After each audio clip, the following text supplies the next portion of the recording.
Hello दोस्तों, good evening. कैसे हैं? मैं दीपक शर्मा अपने ऑनलाइन चैनल पे आपका बहुत बहुत स्वागत करता हूं। आज हम केमिकल काइनेटिक्स का लास्ट लेक्चर डिस्कस करने वाले हैं। इसमें हम क्या करेंगे, आपका सबसे पहले देखेंगे कि रेट ऑफ केमिकल रिएक्शन पर कैटलिस्ट का क्या इफेक्ट पड़ता है, वो कैसे इफेक्ट करता है, उसका सिग्निफिकेंस क्या होता है, ये सारी चीजें पढ़ेंगे। दूसरा जो लास्ट टॉपिक है वो आपका कॉलिजन थ्योरी, उसके बारे में अपन डिस्कस करने वाले हैं। ठीक है, तो सबसे पहले अपन बात कर लेते हैं दोस्तों किसके बारे में, आपके कैटलिस्ट के इफेक्ट के बारे में। ठीक है, तो अगली हेडिंग आप लिखेंगे effect of catalyst, effect of catalyst on rate of chemical reaction. ठीक है, क्या डिस्कस करने वाले हैं बेटा कि आपका कैटलिस्ट का रेट ऑफ केमिकल रिएक्शन पर क्या इफेक्ट पड़ता है, यानी आपका हिंदी में बात करें तो उत्प्रेरक का रासायनिक अभिक्रिया पर, रासायनिक अभिक्रिया दर पर, अभिक्रिया दर पर प्रभाव। ठीक है, ये अपन पढ़ने वाले हैं। तो सबसे पहले आपको पता होना चाहिए कि उत्प्रेरक क्या होता है। तो उत्प्रेरक ऐसे पदार्थ जो रासायनिक अभिक्रिया में भाग नहीं लेते किंतु रासायनिक अभिक्रिया की दर को या तो बढ़ा देते हैं या कम कर देते हैं, सामान्यता बढ़ा देते हैं, उन्हें उत्प्रेरक कहते हैं। ठीक है, तो इसमें लिखेंगे ऐसे पदार्थ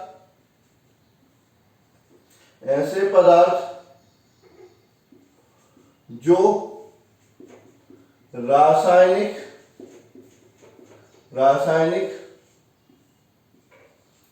अभिक्रिया दर में भाग नहीं लेते किंतु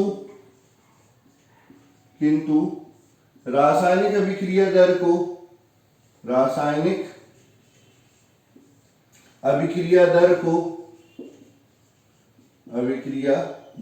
को परिवर्तित कर देते हैं,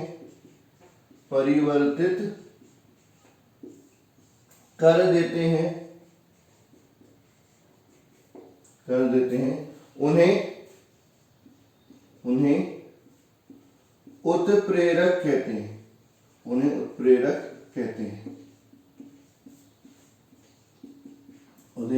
कहते हैं। ठीक है, यह अभिकारक के साथ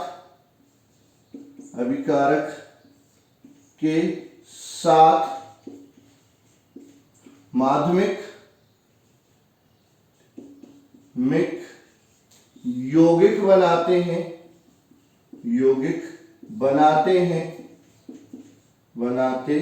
हैं जिनकी सक्रियण ऊर्जा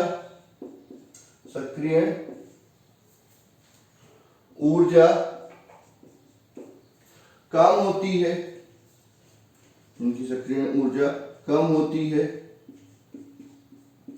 जिससे रासायनिक अभिक्रिया दर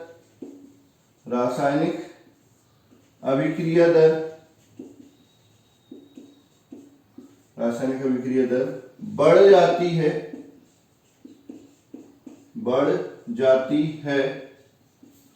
और उसके पश्चात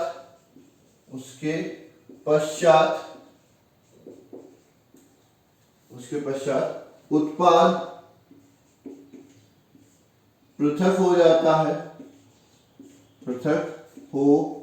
है। ठीक है, समझो क्या है कि कोई रासायनिक अभिक्रिया ली अपन ने A प्लस बी, किसकी उपस्थिति में, C की उपस्थिति में, क्या बना रहा है, A प्लस बी बना रहा है। ये रासायनिक अभिक्रिया होती कैसे है, सबसे पहले ये जो होते हैं A प्लस बी, वो C के साथ जुड़कर क्या बना लेते हैं, अंतर माध्यमिक यौगिक बना लेते हैं। ठीक है, ये आपका अंतर माध्यमिक यौगिक बन जाता है। ठीक है, बाद में ये क्या होता है, अंतर माध्यमिक यौगिक से आपका उत्पाद बन जाता है और C क्या हो जाता है, अलग हो जाता है। ये उत्पाद हो गया और C उत्प्रेरक के रूप में अलग हो जाता है। अब ये जो अंतर्माध्यमिक यौगिक होता है, इसकी सक्रिय ऊर्जा इसकी सक्रिय ऊर्जा से क्या होती है, कम होती है, इसलिए आपकी रासायनिक अभिक्रिया दर क्या हो जाती है, बढ़ जाती है, अभिक्रिया दर बढ़ जाती है। ठीक है, ग्राफ से अगर अपन देखें, ठीक है, ग्राफ से अगर मैं सक्रिय ऊर्जा वाले ग्राफ से बताऊं,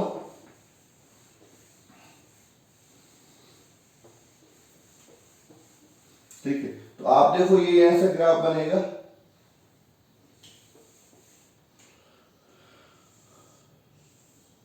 ये ऊर्जा, ये अभिक्रिया,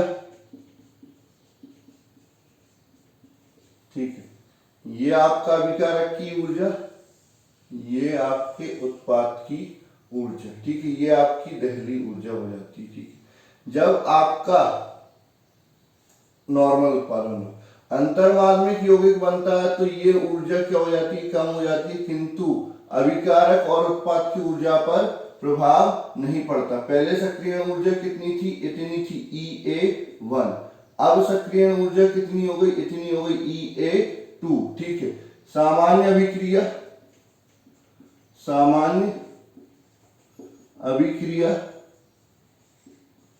ठीक है, और ये उत्प्रेरित रासायनिक अभिक्रिया,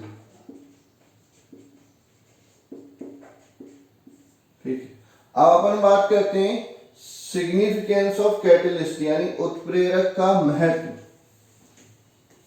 ठीक है, अगली हेडिंग आपकी आती है उत्प्रेरक का महत्व। क्या होता है उत्प्रेरक का महत्व, कैसे मददगार होता है। ये ग्राफ आपको पहले ही कुछ समझा रहा है कि पहले सक्रिय ऊर्जा ज्यादा थी तो दर क्या थी, कम थी। अब सक्रिय ऊर्जा क्या हो गई, कम हो गई, तो दर क्या हो जाएगी, ज्यादा हो जाएगी। तो आपका उत्प्रेरक क्या करता है, दर को बढ़ा देता है। क्यों, क्योंकि सक्रिय ऊर्जा कम हो जाती। कैसे बढ़ा देता है, अंतर्माध्यमिक यौगिक बनाकर बढ़ा देता है। ठीक है, अब अपन बात करने वाले हैं उत्प्रेरक के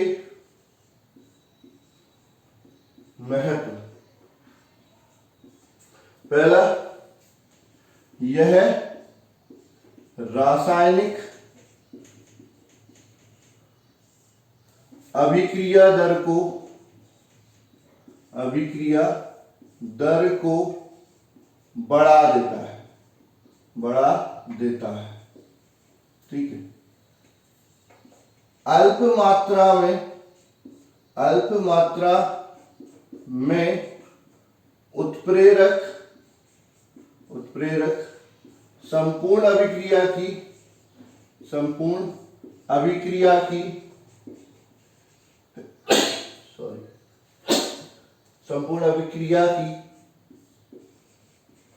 दर को बढ़ाने के लिए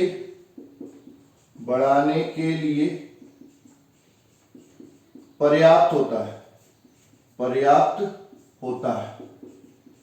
ठीक है, ऐसा नहीं कि हमको बहुत ज्यादा उत्प्रेरक चाहिए, हमको जरा सा उत्प्रेरक आप मिला दो तो वो संपूर्ण अभिक्रिया की दर को क्या कर सकता है, बढ़ा सकता है, या संपूर्ण अभिक्रिया को क्या कर सकता है, उत्प्रेरित कर सकता है। ठीक है, अगला जो आता है तीसरा, उत्प्रेरक अभिक्रिया को प्रारंभ नहीं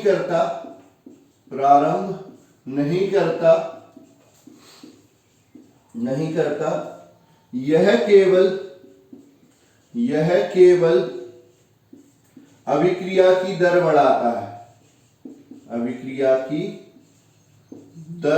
बढ़ाता है, ठीक है, मतलब ये ऐसा नहीं होगा कि कोई अभिक्रिया नहीं हो रही तो उत्प्रेरक मिला दिया तो अभिक्रिया होने लग जाएगी। अभिक्रिया को प्रारंभ नहीं करता, जो अभिक्रिया हो रही होगी उसकी क्या करेगा, दर को ये बढ़ा देगा। ठीक है, तो आपका क्या करता, अभिकारक कुछ नहीं करता, अभिकारक अभिक्रिया को प्रारंभ नहीं करता बल्कि अभिक्रिया की दर को क्या कर देता है, बढ़ा देता है। ठीक है, उसके बाद आपका अगला आता है, यह मुक्त ऊर्जा डेल्टा जी को प्रभावित नहीं करता,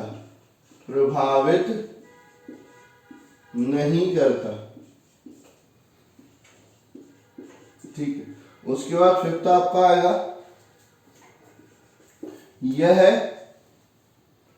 है एंथैल्पी।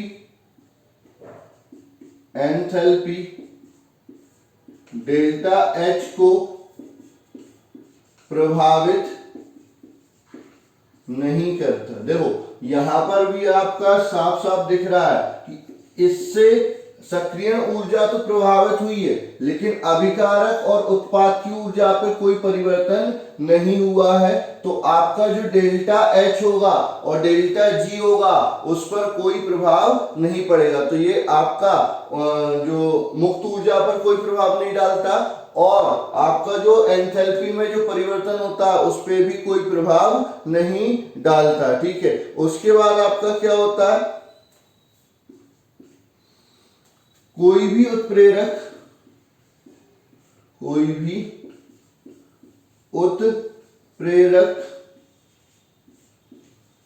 अभिक्रिया के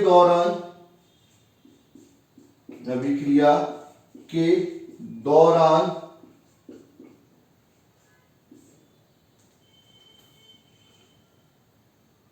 उपयोग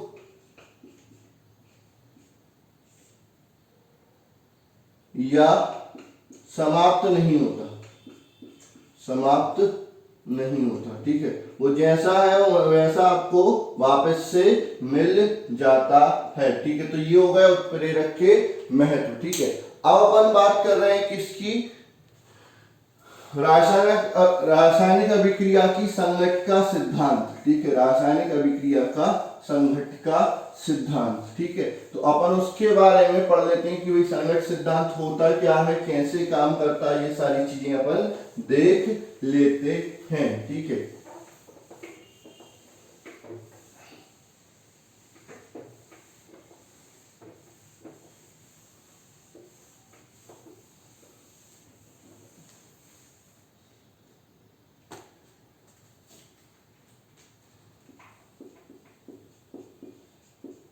रासायनिक अभिक्रिया का संघट्य सिद्धांत। रासायनिक अभिक्रिया का संघट्य सिद्धांत, collision theory of chemical reaction. ठीक है, इस सिद्धांत के अनुसार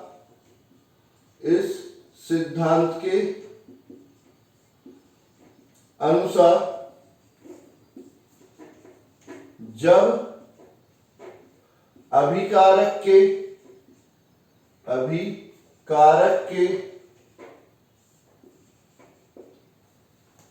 अणु परमाणु या आयन एक दूसरे से टकराते हैं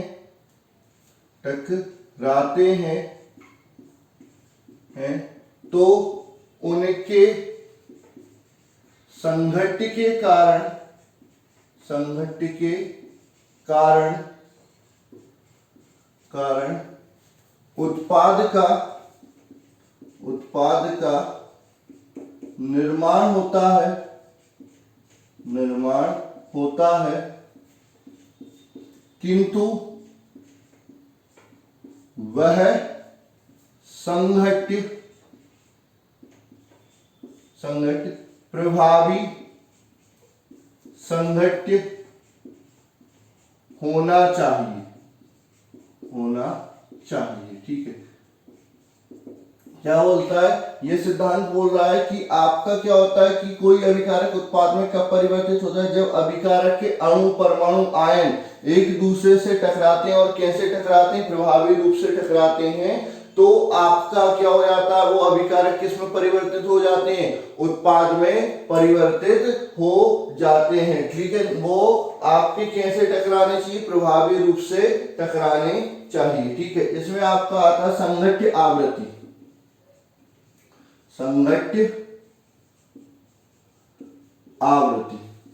क्या होता है, एक सेकंड में एकांक आयतन पर अणुओं या परमाणुओं की संघट्ट की संख्या को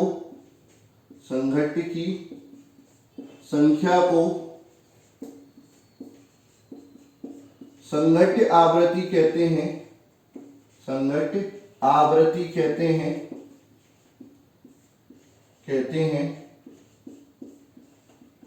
इसे F से प्रदर्शित करते हैं। तो F बराबर e की घात माइनस EA अपॉन RT, ये आपकी संघट्ट आवृत्ति होती है। और सामान्य ताप पर इसका जो मान होता है, ठीक है, सामान्य ताप पर ठीक है, F बराबर होता है 10 की घात 25 से 10 की घात 30 तक। ठीक है, तो अगर इतनी आवृत्ति है, इतने संघट्ट हैं और सारे संघट्ट किस में परिवर्तित हो जाते हैं, आपके उत्पाद में परिवर्तित हो जाते हैं, तो कुछ ही सेकंड में क्या हो जाएगा, रासायनिक अभिक्रिया समाप्त हो जाएगी। किंतु सारे संघट्ट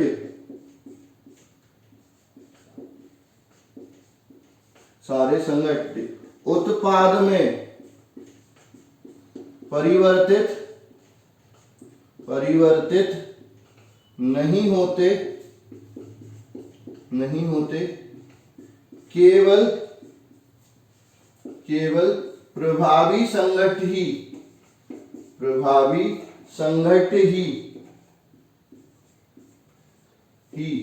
उत्पाद में परिवर्तित होते हैं। ठीक है, संघट्ट के प्रभावी होने के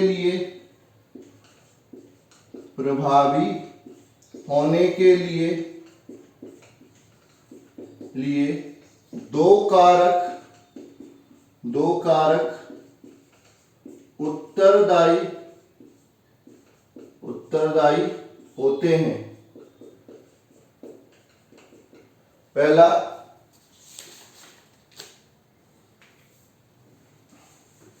कौन कौन से दो कारक उत्तरदायी होते हैं? पहली बात तो आप समझो, संघट्ट सिद्धांत क्या बोलता है कि जब अभिकारक के अणु परमाणु एक दूसरे से टकराते हैं तो वो उत्पाद में परिवर्तित हो सकते हैं। ठीक है, अब क्या होते हैं कि सारे टकराने वाले सारे संघट्ट उत्पाद में परिवर्तित होंगे, ये जरूरी नहीं है। ठीक है, कौन कौन से संघट्ट उत्पाद में परिवर्तित होंगे, उसके लिए दो कंडीशन आवश्यक है। पहला आता है आपका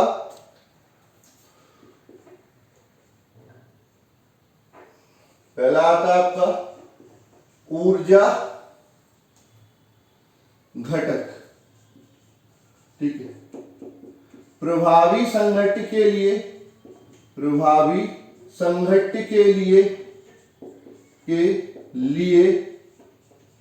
अणुओं की ऊर्जा दहली ऊर्जा से अधिक होनी चाहिए।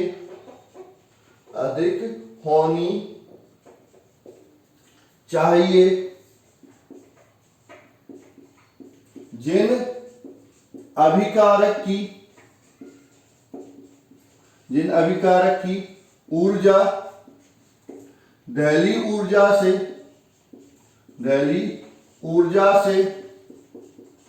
ज्यादा होती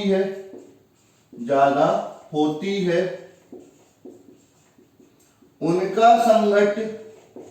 उनका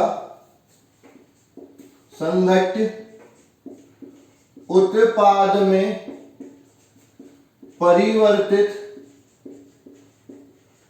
हो सकता है, होगा नहीं, हो सकता है।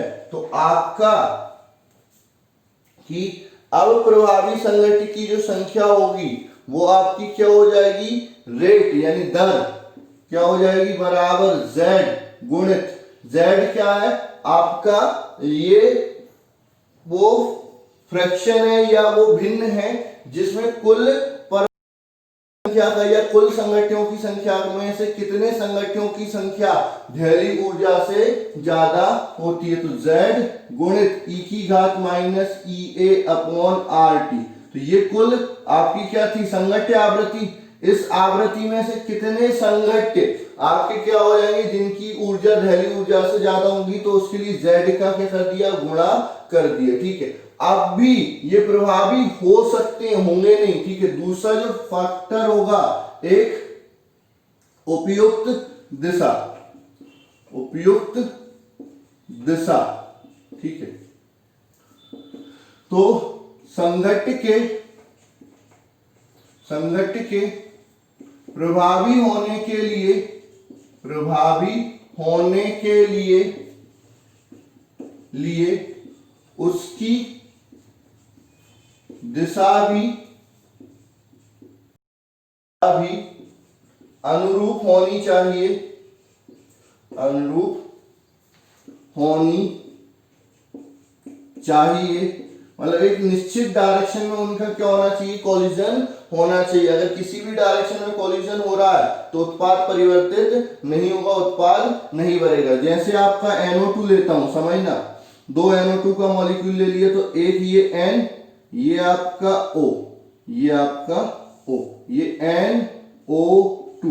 अगर दूसरे से कंबाइन कर रही NO2, अगर ऐसे टकरा रही है तो ये क्या हो जाएंगे, आपस में ओवरलैप कर जाएंगे, टकरा जाएंगे और आपका N2O4 बन जाएगा। क्या बन जाएगा, N2O4 बन जाएगा। ये आपका बन जाएगा N2O4। किंतु अगर,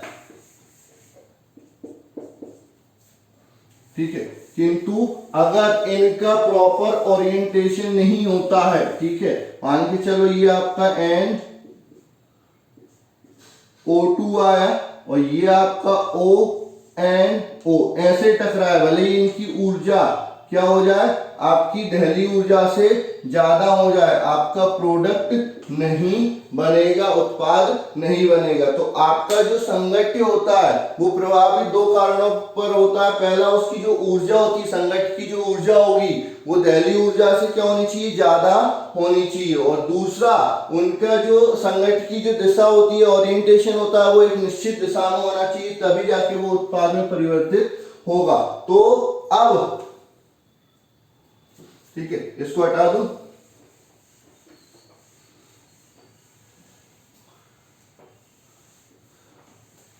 अब रासायनिक दर क्या हो जाएगा, कुछ नहीं होगा, इसमें आपको क्या करना पड़ेगा, एक और फैक्टर P का गुणांक करना पड़ेगा। K बराबर PZ E की घात माइनस EA अपॉन RT। ठीक है, P आपका क्या है कि कौन से संगठन आपकी प्रभावी दिशा में हो रहे हैं उसका गुणांक हो जाएगा। तो K बराबर A e to the power minus EA,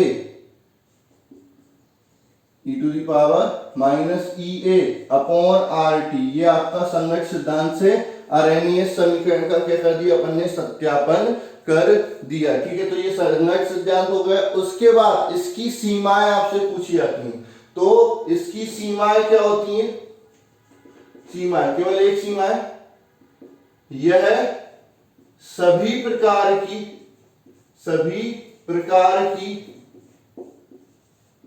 अभिक्रियाओं के लिए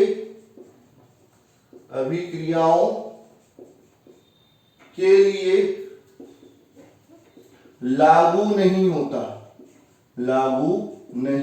होता है। ये आपकी क्या हो गई, सीमाएं हो गई। और इसी के साथ आपका क्या हो गया, चैप्टर खत्म हो गया। इसमें अपन ने पूरी थ्योरी डिस्कस कर ली है, इसकी न्यूमेरिकल आप प्रैक्टिस कर लेंगे। और कोई दिक्कत आती है तो बिल्कुल अपन दोबारा से एक्स्ट्रा क्लासेस लेके और भी क्लासेस लेके अपन न्यूमेरिकल भी इसकी डिस्कस कर लेंगे। अभी थ्योरी पोर्शन पे आप फोकस करेंगे कि आपको यहाँ पर सारे डेरिवेशन, सारे कॉन्सेप्ट आते हैं कि नहीं आते। जब तक आपको थ्योरी अच्छे से क्लियर नहीं होगी तब तक आप समस्या में रहेंगे, आपसे न्यूमेरिकल नहीं बनेंगे। तो पहले थ्योरी को आप स्ट्रॉन्ग कीजिए। बिल्कुल मैं आपको न्यूमेरिकल करवाऊंगा, कहीं से कहीं तक कोई दिक्कत नहीं आने दूंगा। तो आज के लिए बस इतना ही, मिलते हैं अपन अगले लेक्चर में। ठीक है, थैंक यू।